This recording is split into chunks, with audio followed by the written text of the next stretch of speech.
महाराष्ट्राचा। नमस्कार, मी सुद्धा संध्या लाईव्ह मध्ये आपलं सगळ्यांचं स्वागत। राज्याचे उपमुख्यमंत्री अजित पवार यांचे सुपुत्र पार्थ पवार यांच्यावर पुण्यातील एका जमीन खरेदी व्यवहार प्रकरणी आरोप होत आहेत। शिवसेनेचे ठाकरे गटाचे आमदार अंबादास दानवे यांनी पार्थ पवार यांच्यावर सदर व्यवहार प्रकरणात टीका केली आहे। तर राज्यात काय चालू आहे, कोणाचं लक्ष आहे, देवा भाऊ म्हणावं का मेवा भाऊ म्हणावं, त्यांना अशा प्रकारची स्थिती आहे। पुण्यामध्ये मुरलीधर मोहोळ वेगळाच मेवा खातायत, जैन समाजाचं हॉस्टेल स्वतः घेण्याचा प्रयत्न करताय। इकडे अजितदादांचा मुलगा महार हडोळ्याची जमीन घेण्याचा प्रयत्न करताय।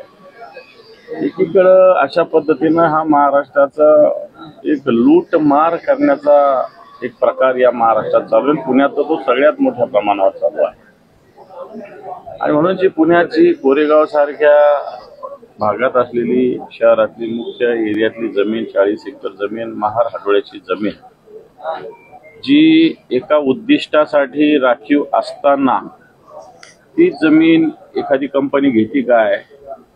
मग अजितदादांच्या मुलाची कंपनी 2 दिवसात ठराव मंजूर काय करते आणि 2 दिवसात जी कंपनी ठराव मंजूर करते तिला 2 दिवसात सरकार जमीन काय अलर्ट करतं। दुसरी गोष्ट, कलेक्टर सांगतात ही जमीन आमचीच आहे, पण एकीकडे सरकारने ही जमीन या संस्थेला अलर्ट केल्याची सुद्धा माहिती आहे आणि म्हणून बरं हे झाला एक प्रकार, अलर्ट केली। नंतर त्याचं व्हॅल्युएशन काय? व्हॅल्युएशन पुण्यातलं जर 40 एकर जमीन कोरेगाव पार्क सारख्या भागातली असेल तर त्याचं व्हॅल्युएशन मिनिमम 1800 कोटी येतं। मिनिमम, मॅक्झिमम ते 2500 3000 कोटी पण 1800 कोटी। मग यांनी किती व्हॅल्युएशन दाखवलं? 300 कोटी आणि रजिस्ट्री किती रुपयात झाली? 500 रुपयाच्या बॉन्डवर। आम्हाला सांगा की समजा महार हडोळ्याची जमीन जरी घेता आली तरी रेडी रेकनर रेट लावावा लागतो।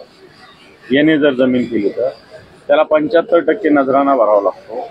पण हे सगळं प्रकरण गोंधळाचं आहे, भ्रष्टाचाराचं आहे, गैरव्यवहाराचं आहे आणि सत्ताधारी परवाच्या दिवशी अजितदादा बोलले शेतकऱ्यांना तुम्हाला सगळं फुकट लागतं, फुकट लागतं, फुकट लागतं। तुम्हाला का फुकट लागतं? 1800ची जमीन 300 कोटीत का लागते? मुद्रांक शुल्क तुम्हाला का माफ करावा लागतो?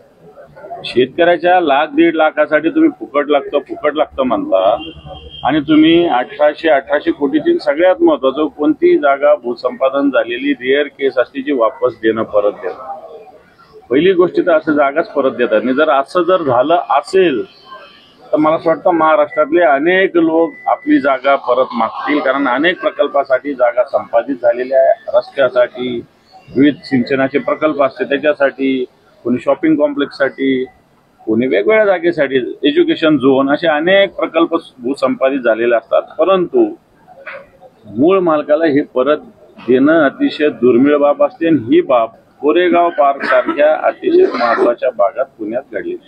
ताज्या आणि महत्त्वपूर्ण बातम्या पाहण्यासाठी आजच आमच्या संध्या लाईव्ह न्यूज चॅनलला YouTube वर सबस्क्राईब करा आणि बेल आयकॉन प्रेस करा।